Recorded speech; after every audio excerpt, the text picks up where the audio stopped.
رب العالمین والصلاة والسلام على سید الانبیاء والمرسلین وعلى آلہ طیبین الطاہرین المعصومین ولعنۃ الدائمۃ علی اعدائہم اجمعین من الآن الی قیام یوم الدین. اما بعد، جیسے کہ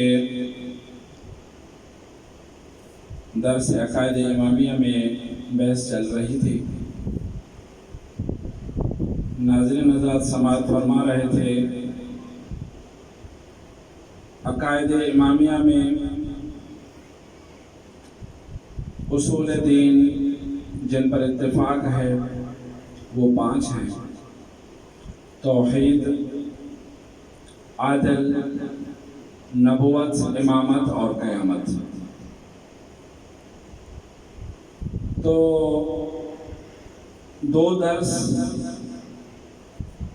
خداوند کریم کی توحید اور اس کے واجب الوجود کے متعلق ہوئی، اور اس کے ساتھ وہ صفات جمالیہ و کمالیہ یعنی صفات ثبوتیہ اور صفات سلبیہ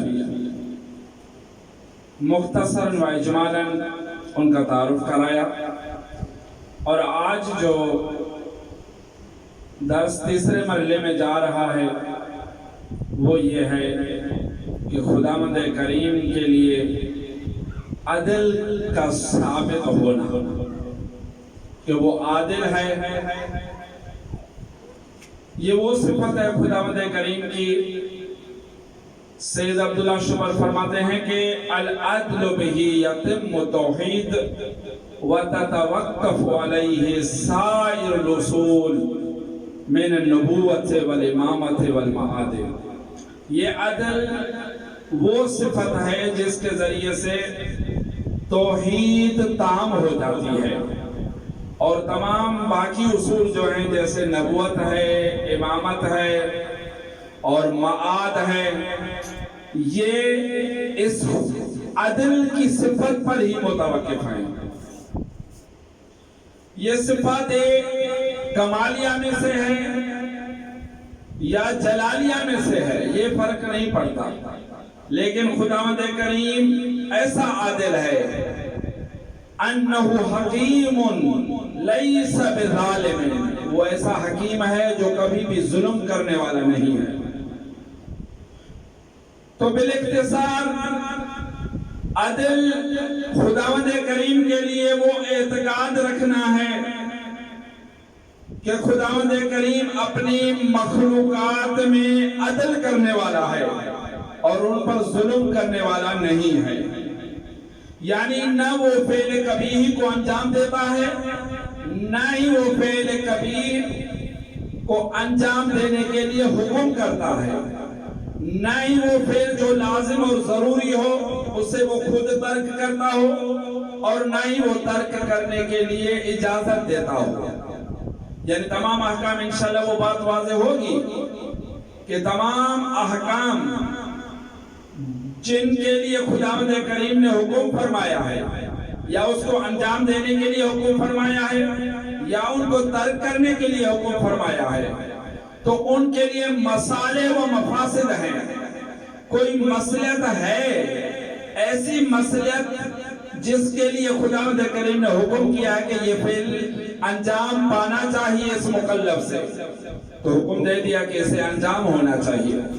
اور اگر کسی فعل میں مفسدہ ہے، اس میں مفسدے کی وجہ سے خداوند کریم نے حکم کر دیا کہ اس فعل کو انجام نہیں پانا چاہیے، تو حکم کر دیا کہ اے میرے بندو اس فعل کو انجام نہ دو. جس طرح جس فعل میں مصلحت ہے جیسے نماز، روزہ، زکوٰۃ، حج، یہ وہ افعال ہیں جن میں مصلحت ہے کہ یہ فعل انجام پانا چاہیے، اور خداوند کریم نے حکم فرما دیا کہ اے میرے بندو ان افعال کو انجام دو. اور جن افعال میں مفسدہ ہے جیسے زنا ہے، لواط ہے، شراب نوشی ہے، اس طرح کے بہت سارے امور جن میں مفسدہ پایا جاتا ہے، تو خداوند کریم نے حکم کیا کہ ان افعال کو، بندوں کو حکم کیا کہ ان افعال کو انجام نہ دیں. تو خداوند کریم وَلَا يُكَلِّفُ الخلق ما لا یطیقون ولا یعاقبهم زیادۃ علی ما یستحقون. خداوند کریم اپنی مخلوق کو وہ تکلیف نہیں دیتا جس کو وہ پورا نہیں کر سکتے، جو ان کی قدرت میں نہ ہو، جو ان کی طاقت میں نہ ہو. خداوند کریم ایسا حکم کبھی بھی نہیں دے گا، کیونکہ وہ عادل ہے.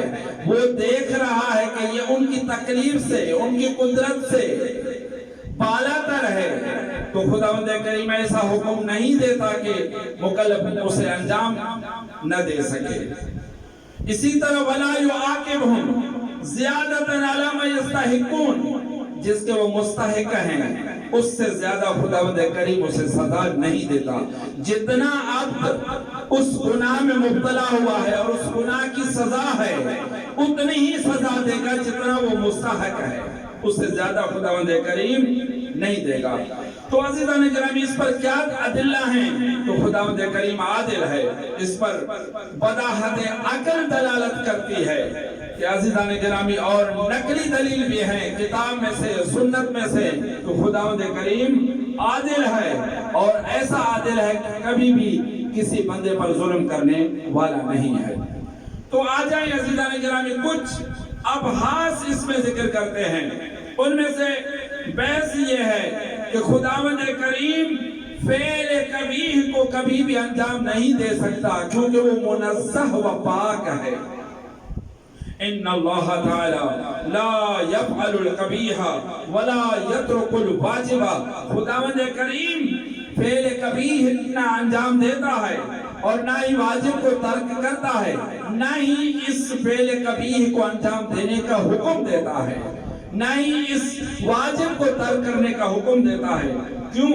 اس وجہ سے خداوند کریم کے ہاں فعل واجب کے لیے قدرت ہے اور قبیح کو ترک کرنے کے لیے قدرت ہے. تو خداوند کریم ان ساری چیزوں پر قادر ہے. اس پر دلیل ذکر کرتے ہیں لِأَنَّهُ تَعَالَى لَوْ فَعَلَ الْقَبِيحَ لَكَانَ إِمَّا جَاهِلًا بِالْقَبِيحِ اما جاہلاً بالقبح او عالماً بہی عاجزاً عن ترکہ. اگر خداوند کریم فعل قبیح کو انجام دے تو پھر اس سے کیا لازم آتا ہے؟ لازم یہ آتا ہے یا تو خداوند کریم قبح سے جاہل تھا تبھی حکم دے دیا، اور جبکہ یہ مسلم ہے کہ خداوند کریم ہر چیز سے عالم ہے، کوئی ایسی چیز نہیں ہے جو خدا کے یہاں مخفی ہو. اور یا تو یہ کہیں کہ عالم تھا لیکن اس کو ترک کرنے سے عاجز تھا، اور یہ بھی محال ہے. کیوں؟ کیوں خداوند کریم کسی بھی چیز کو انجام دینے اور ترک کرنے سے عاجز نہیں ہے. تو عزیزان گرامی، تو دوسرے نمبر پر ذکر کرتے ہیں کہ یہ خداوند کریم نے جو چیزیں حکم کی ہیں کہ اسے انجام ہونا چاہیے، جیسے احسان ہے، جیسے کسی کے ساتھ انصاف کرنا ہے، اور یہ عدل اور انصاف کے ساتھ پورے معاشرے کو بھر دینا، یہ مثلا ظلم قبیح ہے. تو یہ کون؟ ان کا حسن اور قبح ذاتی ہے یا شارع مقدس نے اپنے امر کے ذریعے سے اسے حسن قرار دیا ہے، اپنے امر کے ذریعے سے اسے قبیح قرار دیا ہے؟ تو یہاں دو نظریے پائے جاتے ہیں. ایک اشاعرہ کا نظریہ ہے اور دوسرا امامیہ کا نظریہ ہے، جس کے ساتھ معتزلہ بھی ہیں. کہ ہم امامیوں کا نظریہ یہ ہے کہ حسن اور قبح ذاتی ہیں، یعنی عقلی ہیں. ایسا نہیں ہے کہ شارع مقدس نے حکم کیا ہے کہ مثال کے طور پر عدل کو انجام دو، احسان کو انجام دو تب وہ حسن بنا ہو، اور ظلم کو ترک کرنے کے لیے حکم کیا ہے اسے ترک کرو کیونکہ وہ کبھی تب بنا ہے جب اللہ نے حکم کیا ہے. جیسے اشاعرہ کہتے ہیں کہ کوئی چیز حسن نہیں ہے، کوئی کبھی نہیں ہے. ما حسن و شارع فہو حسن ما قبح فہو قبیح. یعنی وہی چیز جسے شارع حسن قرار دے وہ حسن ہے، جسے شارع کبھی قرار دے وہ کبھی ہے. اس طرح نہیں ہے جیسے اشاعرہ کہتے ہیں، بلکہ حسن اور قبح افعال کے لیے ذاتی ہے، عقلی ہے. جیسے فرض کرتے ہیں کہ عدل یہ حسن ذاتی ہے، کسی کے ساتھ انصاف کرنا، احسان کرنا، کسی کے ساتھ اچھائی کے ساتھ پیش آنا، یہ حسن ذاتی ہے.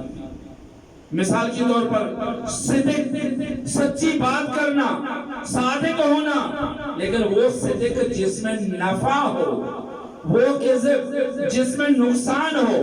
کبھی کبھی ایسے بھی ہوتا ہے کہ صدق جس میں نقصان ہوتا ہے وہ نظر کے ذریعے سے حسن نہیں بنتا، اور اسی طرح جس کذب میں فائدہ ہو وہ حسن نہیں بنتا، بلکہ وہ صدق حسن ہے جس میں نفع ہو، فائدہ ہو۔ وہ کذب، وہ جھوٹ کبھی ہوتا ہے جس میں نقصان ہو۔ ایسا نہیں ہے کہ وہ کذب، مثال کے طور پر اگر کوئی شخص مظلوم ہو اور وہ جا رہا ہو راستے سے کسی کو کہے کہ ظالم میرے پیچھے ہے، جس طرح واقعہ ملتا ہے حضرت امیر المومنین علیہ السلام کے زمانے میں کہ ایک مظلوم جا رہا تھا، امام علیہ السلام سے پوچھا، مولا جب کھڑے ہوئے تھے تو کہا مولا میں مظلوم ہوں، ظالم میرے پیچھے ہیں، نہ بتائیے کہ میں جا رہا ہوں۔ تو مولا نے وہاں تکیہ کیا، وہ تکیہ یہ کیا کہ جگہ کو تبدیل کر دیا۔ جب مولا سے پوچھا گیا تو مولا نے فرمایا جب تک میں اس جگہ پر موجود ہوں میں نے نہیں دیکھا۔ اگر مولا فرما دیتے، بتا دیتے کہ وہ ابھی گزرا ہے تو اس کی جان چلی جاتی۔ تو صدق اپنے اپنے موارد میں کبھی بھی ہوتا ہے اور حسن بھی ہوتا ہے، لیکن وہ صدق جس میں فائدہ ہے وہ حسن ہے، اور وہ کذب جس میں نقصان ہے وہ کیا ہے؟ وہ کبھی ہے۔ تو عزیزان گرامی، اپنے اپنے موارد کے اعتبار سے یہ حسن اور قبح اپنے اپنے موارد میں اپنے اپنے مقام پر وہ حسن ہوتے ہیں اور کبھی ہوتے ہیں، جیسے صدق اور کذب ہے۔ لیکن عدل اور ظلم ایسے ہیں جو ہر جگہ پر عدل حسن رہتا ہے اور کبھی، اور ظلم ہمیشہ کبھی رہتا ہے۔ کبھی بھی ظلم حسن نہیں ہو سکتا اور عدل کبھی نہیں ہو سکتا، یہ مسلم عقلیات میں سے ہے۔ لیکن بخلاف الاشاعرہ کہتے ہیں کہ نہیں، کوئی بھی چیز میں، کسی بھی فعل میں نہ حسن ہے نہ قبح ہے، جو اللہ نے حکم کیا ہے وہ حسن ہو جاتی ہے، اور جو اللہ نے ترک کرنے کا حکم کیا وہ کبھی ہو جاتی ہے، اور جبکہ ایسا نہیں ہے۔ تو اس کے بعد عزیزان گرامی ذکر کرتے ہیں کہ خداوند کریم کے افعال حکمت پر مبنی ہیں۔ ایسے نہیں ہے کہ خداوند کریم نے جن چیزوں کے لیے حکم کیا ہو کہ وہ بے جا ہوں، بے مقصد ہوں، بے فائدہ ہوں، ایسا نہیں ہے۔ تو فرماتے ہیں کہ ان جمیع افعال اللہ تعالی حکمت و ثواب لیس فیہا ظلم ولا جور ولا کذب ولا عیب، یعنی خداوند کریم کے افعال جس میں حکمت اور حقیقت ہے اور اس میں کوئی بھی ظلم نہیں ہے، نہ ان میں کذب ہے، نہ ان میں جھوٹ ہے، نہ ان میں عیب ہے۔ کیوں عزیزان گرامی؟ اس وجہ سے کیونکہ کذب کبھی ہے اور فواحش افعال جو ہیں یہ فقط انسان ہی انجام دے سکتا ہے، کیونکہ وہ ناقص ہے۔ خداوند کریم ان چیزوں سے منزہ و پاک ہے۔ اس کے بعد ذکر کرتے ہیں عزیزان گرامی، یہ عدل کے موارد میں سے ذکر کرتے ہیں کہ خداوند کریم جن افعال کو خود انجام دیا ہے ان کا محاسبہ اپنے عبد سے نہیں کرے گا۔ جیسے کسی کو فرض کرتے ہیں کہ ابیض یعنی گورا بنایا ہے، کسی کو کالا بنایا ہے، کسی کو بڑا بنایا ہے، کسی کو چھوٹا بنایا ہے، کسی کو شباب دی ہے، جوانی دی ہے، اور کسی کو بوڑھاپن دیا ہے۔ ان افعال پر خداوند کریم اپنے بندوں سے محاسبہ نہیں کرے گا، بلکہ کن چیزوں سے محاسبہ کرے گا؟ انما یعاقبہم علی افعالہم القبیحہ کالزنا واللواط ونحوہما۔ سید فرماتے ہیں کہ خداوند کریم ان بندوں کے افعال پر سزا دے گا جو کبھی ہوں گے، جیسے زنا ہے، لواط ہے اور شراب نوشی ہے، اور ساری وہ چیزیں جن میں خداوند کریم نے مفسدہ رکھا ہے، اگر یہ بندہ انجام دے گا تو خداوند کریم حتمی ان کا محاسبہ کرے گا، اور دنیا میں بھی محاسبہ ہوگا اور آخرت میں بھی محاسبہ ہوگا۔ تو یہ چیزیں جو ہیں خداوند کریم ان افعال پر جن پر مصلحت ہے اور خداوند کریم نے حکم دے دیا اور اس نے انجام نہیں دیا، اور وہ افعال جن پر مفسدہ ہے خداوند کریم نے منع کر دیا اور اس نے انجام دے دیا، تو حتمی خداوند کریم عدل کی بنا پر، کیونکہ وہ عادل ہے، ان سے محاسبہ کرے گا، اور وہ محاسبے کے لیے سزا بھی معین کی گئی ہے۔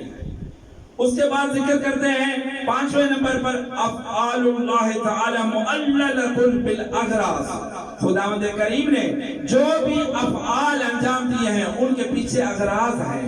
ایسا نہیں ہے کہ کوئی غرض نہیں ہے، لیکن اشارہ کرتے ہیں کہ کوئی غرض نہیں ہے، ورنہ خداوند کریم کے لیے نقص پیدا ہو جائے گا۔ معتزلہ اور امامیہ یہی کہتے ہیں کہ نہیں، خداوند کریم کے لیے جو بھی افعال انجام دیتا ہے، جو بھی حکم کرتا ہے، کیونکہ خداوند کریم حکیم ہے، لأنہ حکیم وفعل الحکیم لا یخلو عن حکمت، فعل حکیم حکمت سے خالی نہیں ہوتا۔ ایسے نہیں ہے کہ خداوند کریم عبث فعل انجام دے دے، خداوند کریم جو بھی فعل انجام دیتا ہے خلق کرنا حکمت سے خالی نہیں ہے، اور عبادت کا حکم دینا یہ حکمت سے خالی نہیں ہے۔ جیسے قرآن کریم میں ارشاد فرمایا أَفَحَسِبْتُمْ أَنَّمَا خَلَقْنَاكُمْ عَبَثًا وَأَنَّكُمْ إِلَيْنَا لَا تُرْجَعُونَ، کیا تم یہ گمان کر رہے ہو کہ ہم نے تم کو عبث بے فائدہ بے مقصد پیدا کیا ہے؟ اور جبکہ ایسا نہیں ہے، بلکہ تحقیق تم کو خلق کیا ہے اس وجہ سے، جیسے دوسری آیت میں ارشاد فرمایا وَأَنَّكُمْ إِلَيْنَا لَا تُرْجَعُونَ، اور تحقیق تمہیں ہمارے پاس لوٹ کے آنا ہے۔ دوسری جگہ میں ارشاد فرمایا فَمَا خَلَقْتُ الْجِنَّ وَالْإِنسَ إِلَّا لِيَعْبُدُونَ، تحقیق میں نے جنوں اور انسانوں کو خلق نہیں کیا سوائے اس کے کہ وہ میری عبادت کریں۔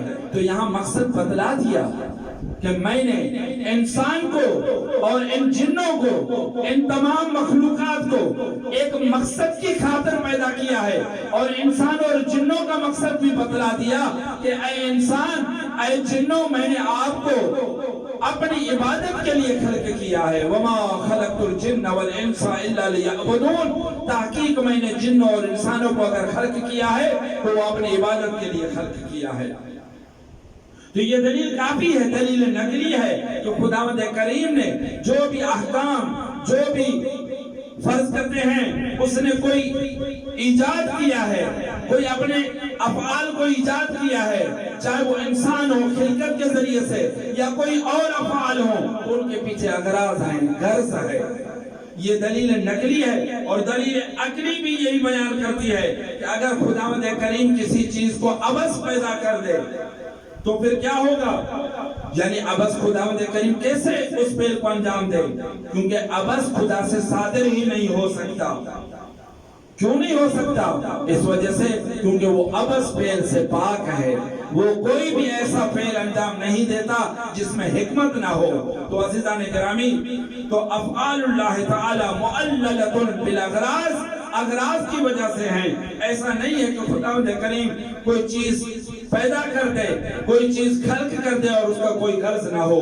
تو تمام مخلوقات خداوند کریم کی نسبت وہ اغراض کے تحت ہیں، ایسا نہیں ہے کہ وہ کوئی غرض نہیں تھی۔ اس کے بعد ذکر کرتے ہیں انہ سبحانہ تعالی لا یکلف احدا فوق طاقتہ، یعنی خداوند کریم کسی بھی انسان کو اس کی طاقت سے زیادہ تکلیف نہیں دیتا، اس کی قدرت سے زیادہ تکلیف نہیں دیتا۔ ایسا نہیں ہے کہ فرض کرتے ہیں کہ کوئی انسان عاجز ہو اور اس عاجز کو خداوند کریم حکم کرے جو وہ اسے پورا نہ کر سکتا ہو۔ اسی وجہ سے نماز میں خداوند کریم نے کافی جگہوں پر ارشاد فرمایا ہے، اور بعض روایات بھی دلالت کرتی ہے اگر کھڑے ہو کے تم نماز نہیں پڑھ سکتے تو بیٹھ کے پڑھو، اگر بیٹھ کے نہیں پڑھ سکتے تو لیٹ کے نماز پڑھو۔ اسی طرح جیسے روزے میں حکم ہے اگر تم عاجز ہو، مریض ہو، سفر کی حالت میں ہو تو روزہ تم سے ساکت ہے۔ ایسا نہیں ہے کہ خداوند کریم تم پر ایسی تکلیف دے جس کو تم پورا نہیں کر سکتے۔ تو قرآن میں یہ ارشاد ہوا ہے لا یکلف اللہ نفسا الا وسعها، تو خداوند کریم کسی بھی انسان کو تکلیف نہیں دیتا سوائے اس کے جس کی وہ قدرت رکھتا ہے۔ یعنی ایسا نہیں ہے کہ وہ ایسی تکلیف دے جس پر وہ قادر نہ ہو۔ یرید اللہ بکم اليسر ولا یرید بکم العسر، خداوند کریم تمہارے لیے آسانی چاہتا ہے، ایسا نہیں ہے کہ خداوند کریم تمہارے لیے کوئی مشکلات پیدا کرے۔ یعنی خداوند کریم جتنے بھی احکام دیے ہیں، جتنے بھی مکلفین کے لیے مثلاً وہ تکلیف دی ہے تو وہ اس کی قدرت میں ہے تب تکلیف ہے، اگر اس کی قدرت میں نہ ہوتی تو خداوند کریم اسے تکلیف نہ دیتا۔ تو عزیزان گرامی، اس کے بعد خداوند کریم انہو سبحانہ تعالی اراد الطاعات واحبها، خداوند کریم کا ارادہ یہ ہے کہ وہ مطیع بنائے اس انسان کو، اطاعت کا ارادہ رکھتا ہے اور اطاعت کو پسند کرتا ہے۔ تو عزیزان گرامی، امامیہ عدلیہ کا یہ عقیدہ ہے کہ خداوند کریم اطاعت کو پسند بھی کرتا ہے اور اس کا ارادہ بھی رکھتا ہے اور اسی پر راضی بھی رہتا ہے۔ ایسا نہیں ہے تو خداوند کریم مثلا معصیت ہے، فواحش کام ہے، ان کے لیے ارادہ بھی نہیں رکھتا اور انہیں پسند بھی نہیں کرتا، لیکن جو بھی خیر ہے خدا کی جانب سے ہے اور شر یہ انسان کی اپنی جانب سے ہے۔ ایسا نہیں ہے کہ خداوند کریم نے شر اپنی جانب نسبت دی ہو جیسے اشاعرہ کہتے ہیں، ایسا نہیں ہے، کیونکہ خداوند کریم ارادہ رکھتا ہے کہ وہ طاعات کو پسند کرتا ہے اور معاصی اور معصیت اور فواحش چیزوں سے وہ نفرت کرتا ہے اور اس کو پسند نہیں کرتا۔ تو عزیزان گرامی، 10ویں نمبر پر ذکر کرتے ہیں انہو تعالی یعامل خلقت المعاملت الممتحن، یعنی خداوند کریم دیکھتا ہے اپنی مخلوق میں سے کہ کس کس نے میری اطاعت کی ہے، کس کس نے میرے حکم کو مانا ہے، کس کس نے میرے حکم کو تسلیم کیا ہے اور کس کس نے میری نافرمانی کی ہے۔ تو خداوند کریم ممتحن بن کے وہ دیکھ رہا ہوتا ہے اور مختبر خبر لینے والا ہے، کن کے لیے؟ جو مطیع ہیں ان کو بھی دیکھتا ہے اور جو عاصی ہیں، عصیان کرنے والے ہیں، جو معصیت کرنے والے ہیں ان کو بھی دیکھتا ہے۔ اس کے بعد خداوند کریم جانتا ہے کہ کون اطاعت کرنے والا ہے اور کون معصیت کرنے والا ہے۔ تو اسی طرح خداوند کریم نے ارشاد فرمایا خلق الموت والحیات لیبلوکم ایکم احسن عملا، خداوند کریم نے موت اور حیاتی کو، زندگی اور موت کو اس وجہ سے خلق کیا ہے تاکہ وہ پہچانے تم میں سے کون ہے جو حسن عمل کرنے والا ہے، بہترین عمل کرنے والا ہے۔ تو اس کا مطلب یہ ہے کہ خداوند کریم ممتحن بن کے دیکھ رہا ہے اور مختبر بن کے وہ دیکھ رہا ہے کہ کون معصیت کرنے والا ہے اور کون اطاعت کرنے والا ہے۔ جو اطاعت کرنے والا ہے اسے انعام دیا جائے اور جو معصیت کرنے والا ہے اسے سزا دی جائے۔ یہ خداوند کریم کا عین عدل ہے۔ ایسا نہیں ہے کہ خداوند کریم نے کسی اطاعت گزار کو ایسے انعام دے دیا اور ایسا نہیں ہے کہ کسی معصیت کرنے والے کو ایسے سزا دے دی، بلکہ وہ اس کے عدل کے مطابق ہے، کیونکہ احکام مصالح اور مفاسد کی بنا پر ہے۔